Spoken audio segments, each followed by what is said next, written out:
Hi, this is PS. Today we're going to take a look at the PS tier list for patch 25.10. The tier list is based on data from Emerald and above on the Korean server. Champion tiers are determined using a comprehensive set of indicators: pick rate, win rate, ban rate, how hard they get countered, and high elo performance. Champions must have at least a 0.5% pick rate to be included in the tier list. Let's start with the top lane. We're giving Jace the OP tag. LCK performances recently suggest we need to reevaluate Jace's tier placement. While we've often said Sion works well against Jace, it's still hard to find a better pick than Jace in solo queue. Jace maintains a 10% plus pick rate and around 50% win rate across tiers. Especially in carry-oriented solo queue, Jace is perfect for taking control of games. Shen has been buffed significantly, but he still doesn't match Jace in popularity. Shen sits at a 9.5% pick rate and 50.7% win rate, definitely a strong tier 1 pick. So how is Sion performing in solo queue? Sion shows solid but unremarkable stats: 5.7% pick rate and 49.6% win rate. We mentioned this in the last patch. Tanks are generally weaker in solo queue now. Even so, Sion remains one of the more viable tank options, which explains his steady performance. Against Jace, Sion has played over 500 games this patch with a 52.3% matchup win rate. So it might seem like Sion has the edge in solo queue, but that doesn't hold up in the highest ranks. Sion leads up to Diamond, but at Master Plus tier, Sion's win rate drops to 45.4% against Jace. He gets heavily punished.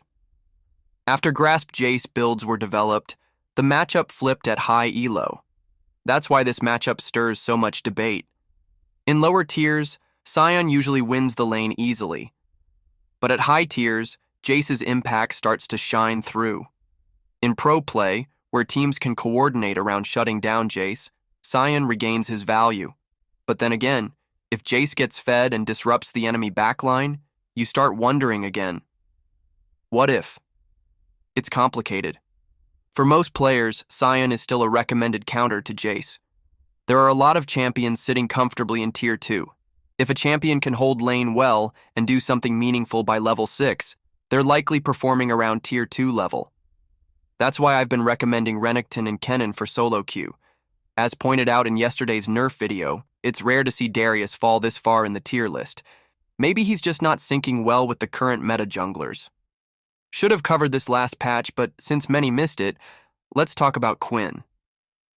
Riot tried to nerf the support Quinn strategy, but it still works. Symbiotic Quinn builds are still dominant. She currently has a 1.7% pick rate and 54.4% win rate. She's a mechanical counter to picks like Jace and Renekton, so in a meta filled with Jace and Renekton, Quinn is a solid off-meta pick. She has a 54% win rate in 200 games against Jace and 53% in 120 games against Renekton. The popular OP picks here are Gangplank and Quinn. Gangplank is quietly performing well with a 6.5% pick rate and 52.2% win rate. After the nerfs to the top 3 AD junglers, the Tier 1 list has shifted significantly. Lee Sin, he's always a staple pick on the Korean server, no questions asked. But look below, and you'll see Echo and Elise climbing the ranks. Echo has a 13.7% pick rate and 50.9% win rate. Elise shows 5% pick rate and a 53% win rate. Both champions benefited greatly from the recent mage item overhaul. They're AP junglers that build items like Rocket Belt, Lich Bane, or Shadow Flame. From what I've tracked, Ludens and Rocket Belt have seen a huge spike in performance. Following that, Malignance and Lich Bane are definitely worth watching. Ludens is better evaluated in mid lane, but junglers who can use Rocket Belt are in a great spot right now. Take Nidalee, for instance. 25% of players are still going the Liandry's route. Lich Bane is the safest and most effective choice right now. Liandry's has been nerfed and lost a lot of its effectiveness. If there's no alternative, it's understandable. But if you can build Rocket Belt or Lich Bane instead, I highly recommend switching ASAP. Even Fiddlesticks, who can go Rocket Belt first item, we can see high pick rates on Liandry's and Malignance. With recent nerfs, he's already struggling, and a bad item build just makes it worse.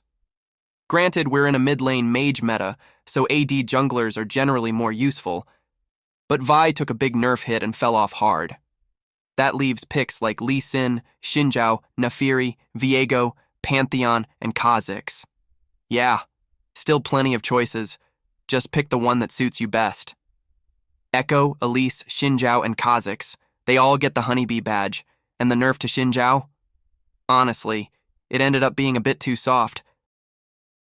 Zoe gets the OP tag, 6.4% pick rate, 52% win rate, beautiful stats.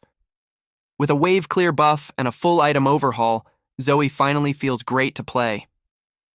Earlier we mentioned Ludens becoming the most valuable item. I'm basing this on in-game data after tracking items and builds, focusing on how much gold value these items actually generate. Ludens came out way ahead. Top-tier champs like Zoe and LeBlanc are building Ludens first. Even Orianna is starting to transition to Ludens as first core. Archangels and Rod of Ages just don't fit the current meta. Galio is now gaining value as a strong answer to these Luden mages. Annie also got buffed and now comfortably sits in Tier 1. Honestly, this mid-lane tier list feels pretty fair and accurate, and I mentioned earlier that Rocket Belt is the next AP item to watch after Ludens. Let's take a quick look at Sylas. Over 30% of Sylas players are still going Rod of Ages. Looking at all this, I'm starting to think next week's tier list could look very different. Players haven't fully adjusted to the big item overhaul yet.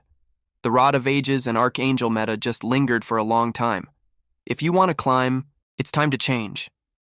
Mid Echo and Nico, who can build Rocket Belt, they're strong enough to hold Tier 2 at least. Let me say it again.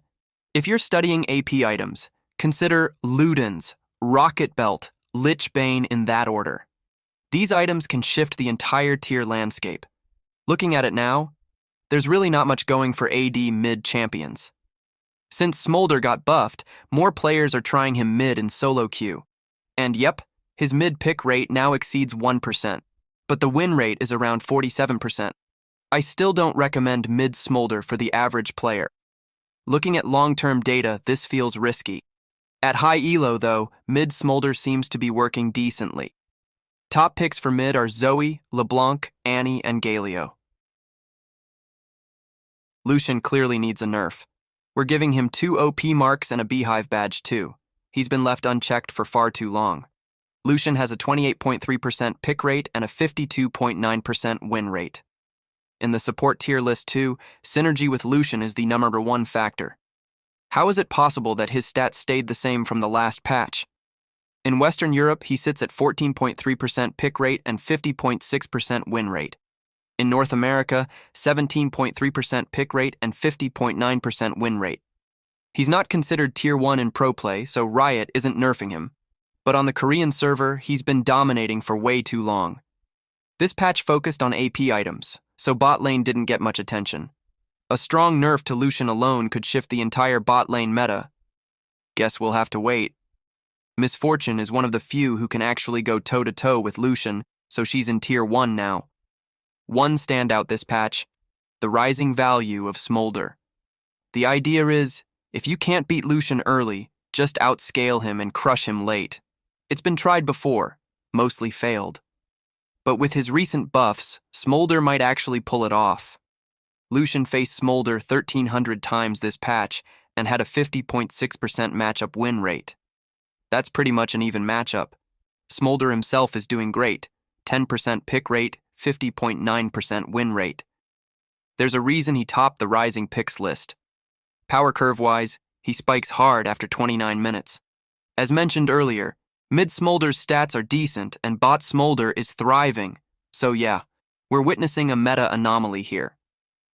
Nyla also has strong stats this patch, but since she's a niche pick, we can gloss over it. Lucian gets the beehive badge. MF, Tristana, and Smolder all get the honeybee badge. Braum gets 2 OP tags. He's at 10.9% pick rate and 53.5% win rate. That's nothing to scoff at. With Lulu and Yuumi nerfed, Braum is running the show. As mentioned before, how explosive your combo is with Lucian is the key. Braum has been paired with Lucian in over 3,000 games, with nearly a 56% duo win rate. I expected Yuumi to crash harder after the nerfs, but her stats held up better than I thought. Turns out the Lucian-Yumi combo is still strong enough to carry her through. Lucian is basically carrying the entire tank support ecosystem. Thresh, Nautilus, Blitzcrank, Leona, and Alistar, they're all doing well. It's kind of a bizarre system. I don't think Milio is that strong individually, but paired with Lucian, he looks pretty solid. Smolder Milio is also showing decent results this patch. Looking at Smolder's duo synergy, he actually underperforms with Yumi, but Lulu supports him pretty well. Braum even supports Smolder decently, and other tank supports are also performing okay, but no one buffs support stats quite like Lucian. In a way, this is how it should be normally. After reviewing the ADC and support tier lists, I'm more convinced than ever that Lucian needs a nerf. Today's picks: Braum, Elise, Blitzcrank, Thresh, and Leona. That wraps up our breakdown of the PS tier list for patch 2510. Hope it was helpful. Thank you.